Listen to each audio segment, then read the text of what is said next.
Victor Valil, what is your name? Victor Valqui Vidal. Okay. And you come from? Peru. But now you are a professional artist, or you are everywhere, you do art on Facebook, you do exhibition all over the world. Where is the last exhibition? It's Amsterdam. Amsterdam. Defending freedom. Defending freedom. And it's an exhibition where you are an artist and you are a curator as well. Yes, artist and curator for one project.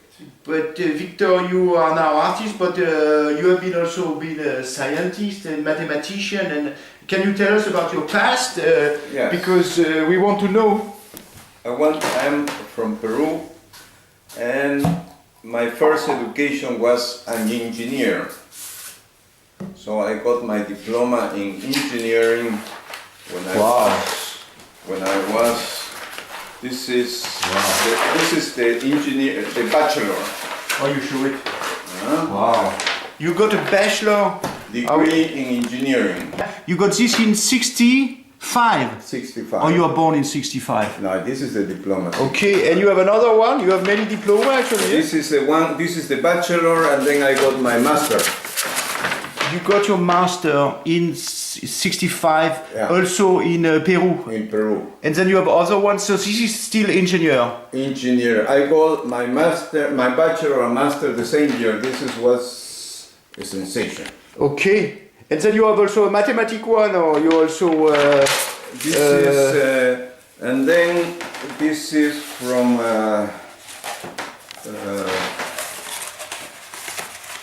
this is Copenhagen University. Wow. Which one is that? Is a diploma as well? Or? Yes, it's a diploma. Cultural sociologist. You are a cultural sociologist? Yes. So you study this how many years?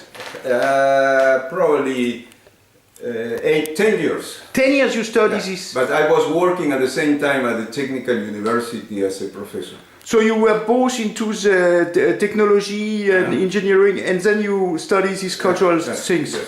Very good. What's the next one? They also study in Danish, or you were... This is studying in Danish. So you speak many language? Yes. And look at my marks. The average is 11. So in this, it means that this is the highest mark you can get in average. And all this in Danish? All this in Danish. I have a paper that I am good at French. Diplôme. Certificat. Institut des langues vivantes, where did you get this one? In Zagreb? In Mons, Faculté Polytechnique de Mons. Okay, so you have also all this diploma, you have been using them, you have been working in those fields? Or? I was studying in Belgium also, this is why it was the French language diploma. Yes? Why did you leave Peru then? It's because when I finished my thesis, it was the first time that a scientific computer was used in designing machines. So this was my thesis, design of machines using computers. Okay, so it was the first time in South America. Yes. So I got the prize, and I got hired at the university, and they got a scholarship to go to Belgium. And in Belgium, they did not have the machine. So then I was put teaching, and then I found out that I have to learn something, and then I found out that French people are good at mathematics. So it's close to France, so I started studying mathematics in Sorbonne. I have a teacher in Sorbonne who was teaching mathematics to me. And from then I came to Denmark. Why?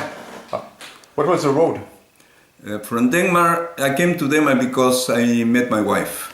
So it was love road. And you are still with your wife after how many years? 46 years. 46 years, and how many children did you have? 2. 2 children, and they are now living in Stockholm. And one is in Stockholm and the other in Sorbo. Yes? Yes, yes. So you didn't escape Peru, you just went to follow what was needed for your accomplishment? Yeah, I was studying and I got in love and came to Denmark. I was supposed to go to Peru. Yes. How can you go from mathematics, engineering to art? And this is first, I think that a creative person changes profession every 10 years. I was engineer, then I was working at the university, technical, and I saw that the university needed more sociology at the teaching. This is why I studied sociology, and then at the technical university I started introducing sociology, courses and things like that. And then it was very nice. Then I started working with creativity. When you use computers and you are solving problems, you need a lot of creativity. And through creativity, I got the connection between science and art. Actually, when I was teaching creativity, now I find out every lecture was a performance. It was different. It was very funny and very interesting. And then I had been engineering, sociology, and creativity, and then I decided, when I was 60 years, I left the university and I want to work with art. I want to be an artist. I had been painting always, but now I want to be more serious, professional to art. And this is how things develop. But is not art disappointing for you? No. Art is the place where I connect all my knowledge from engineering, mathematics, rationality, sociology, politics, and aesthetics. Art gives me the possibility to make this connection. This is why I made many different things who are apparently not related, but for me they are connected. But how you connect the aesthetic with the mathematics, the engineering, and the art? You will show me, or? Yes, I can show you. You want to see it? Yes, let's go that way now. Usually, mathematics is very abstract. When you are in the school and you learn mathematics, it's abstract way of thinking. But you can also learn mathematics in a visual way. And they don't do that in the school. If you are a visual person, you will be very bad at mathematics at the school. This is why they become artists. But actually you can work with mathematics very visually. For instance, I have this figure here, and I take the middle here, and I do that. I take the middle here, and I do that. I take the middle here, and I do that. I take the middle here, and I do that. Oh, sorry. I take the middle here, and I do that. I take the middle here, and I do that. And I take the middle here, and I do that. And I continue. Yes. What do I have here? I have here this part. This is 1/2. And if to this 1/4 I add this, what is that? This is 1/4. If to this 1/4 I add this, this is 1/8. And this is 1/8, I add this is 1/16. And then I continue here. 1/32, always the half. And if I continue to the infinitum, what do I get? The whole picture. That means this will be 1. So 1/2, 1/4, 1/8, if you add all this will be 1. This is very nice illustration. You can illustrate that graphically. But this in mathematics, this is called Zenon's theorem. And usually you will get proof this a very abstract way. Here we make a proof in a graphical way, and everybody can understand that it is true. This is, for me, this is a visual poem. Yes, but the difference between a mathematics and art is mathematics is by definition true. Yeah. And art cannot be actually true. Mathematics is not true in this sense. Mathematics as art is a human construction. But there is theorems that make that you have to follow the theorem, so the mathematics is true. It's true within the framework. Yes, but there is no mathematics without a framework. No. But you can make a framework of mathematics when you can show that 1 plus 1 is 5. Or you can make, in mathematics is true within its framework, and this framework can be very narrow and very broad. Yes. And in this sense, what the similarity is the aesthetic part. Yes. It looks nice, but behind that there is a content. And this is why I see the similarity to art. Art can be very nice, aesthetic, some of them, but behind it, it has something else. Or issue has some context, something message, something you are telling to people. Yes, but art can be also surprising, can be Dadaist, can be mysterious, can be intuitive, but mathematics cannot. Yes, I can show you one very intriguing.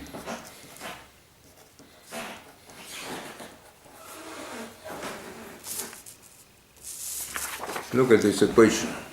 Yes, what does it mean? Ah, very intriguing. This is a mystery. This is the most beautiful mathematical formula. It was made by Euler. Yes. What is extraordinary in this formula is that you have, as in art, mathematics are symbols. Yes. You have these symbols, the zero you know, equality you know, one you know, the plus you know, probably you know the P. Yeah. There's something with the circle. The E, that is more tricky. Logarithm, natural, simple. And the E is introduced to transform big numbers to a way that you can count with them. And this is usually in astronomy. You have very big numbers and you use the logarithms to do that. The I is the more tricky things. It's called imaginary number, and this is square root. The I is the square root of -1. We have many applications in electricity. So this simple formula, what is extraordinary in this formula, and why I think it's very beautiful aesthetically, is that you connect some symbols, mathematical symbols, from different areas in the same equation. So it's a potential in assembling, in putting together a lot of different a lot of different things. Like art can have actuality, love, and aesthetic, all that in one piece. Modern art is very much a combination of many different things and point of view. So it's a possibility of having one piece formulate. Yeah. But when you do art, you are about formulation as well. You are about finding I mean, this is not an aesthetic for me. This is a formulation. Yeah. Aesthetic, I don't know. Yes, maybe, but it's a formulation. But when you do art, you do formulation or you do aesthetic, or they are different. I think I can give one example. I had a friend about this connection between art and math. I had a friend, probably you know Laurie Kron, Yeah. who was living. He was making very big paintings of human bodies. And I was Christiania yes. artist. And he was a friend of mine, and I was visiting him and looking I call him the Leonardo da Vinci from Norway. And then I was talking with him and said, why you became a painter? And she said, it's because I was very bad to mathematics.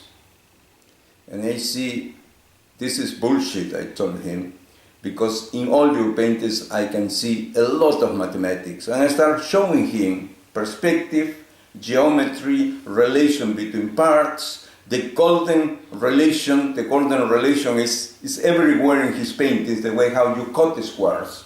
And then I was showing him how much mathematics, and he was incredible, but actually his brain was thinking mathematically, although he was a very bad student in mathematics. That means that if you are bad in mathematics at the school, it doesn't mean that your brain cannot work mathematically.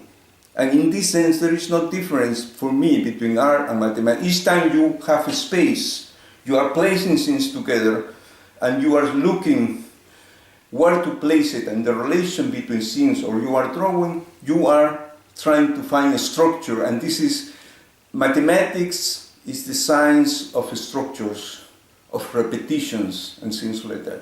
And this is very much in art. But in your art, you are very flat. You do little installation. You do mostly things that will be flat on a paper that you will put on internet, or you are not a space. You are not working with a space. I can make several installations, but where a big space usually in Holbeck they have this very big room. I have filled out. So you do it. I had done that. Okay, so it's for practical reason because you can communicate faster with internet. You can do something and load it and have a public and tag people. Yeah. Normally you will tag 50 people and then they will be visible. Yeah, this is the reason. Yeah. So it's a question of space because you work at home. I work at home and the computer. But before you say you were in Holbeck, you have been using a larger studio. Yeah. Usually I went to Holbeck and work with them and make very big installations. At this hall I fill up with, they drink a lot in these schools. Yes. And then suddenly I saw a lot of bottles, and then I make a big installation with all these bottles. Yes. All around, and I make it like a church. Yes. But very often you are very worried about the world today. You are looking very much what's going on. You have a sharp vision of what's going on, and you can see the backstage things. Can this formula take you to creation of a revolution through a formula, or is it two different things? Is your activist way of thinking is one thing and your art another things, or can you mix them? Actually, these things I make is more things I like to do. Things I think that are fun. A way to communicate these things, I communicate knowledge that are trivial, that usually I make complicated, but everybody can learn these things. So this is not difficult, this is very easy. The question is to learn to think visually, and this is the artist part. Art is thinking visually. Mathematics, as is understood and taught at the school and the university, is make it abstract, no relation with reality. In mathematics, if you have no contact with reality, you are the best. Nobody understands you. So you are crazy, but you are happy. But this is more small things I am doing, like poetry, visual poetry. But usually in... But wait a minute, now you have been also speaking about social science. Yeah. And so you are mixing now mathematics, engineering, social science and art. How can you mix social science with mathematics? In the sense that... And art. And art. There are several things here. Because usually there is the discussion between science and mathematics that they are something that has nothing to do with society. Usually scientists, they are objective persons, they know the truth, and what they say, this is true. And the question why I was interested in sociology is that usually there are different kinds of sciences. In my studies in sociology, I was very much working with Habermas because he shows why we have different types of science. We have the natural sciences, which have the sociological sciences, and we have philosophy. And this is different ways to think. So there is not one science, and depending on the society you have, and depending on your interests, who are you working for, you will have different scientific approaches. Yes. And this is how sociology, when I make my projects, they are very much inspired by sociology standpoints where activism and participation are the key words. But this is coming from sociology also. We do projects where people will join us. But I don't get it. Can you mix or not mix both? Yes, you can do it. You cannot mix, you can use it in this way. But let's say you like to observe what the society around you, which is a Danish or which is, let's say, the society today, or what are your latest observation and how did you transmit that in an artwork? For instance, I have, this is my next project.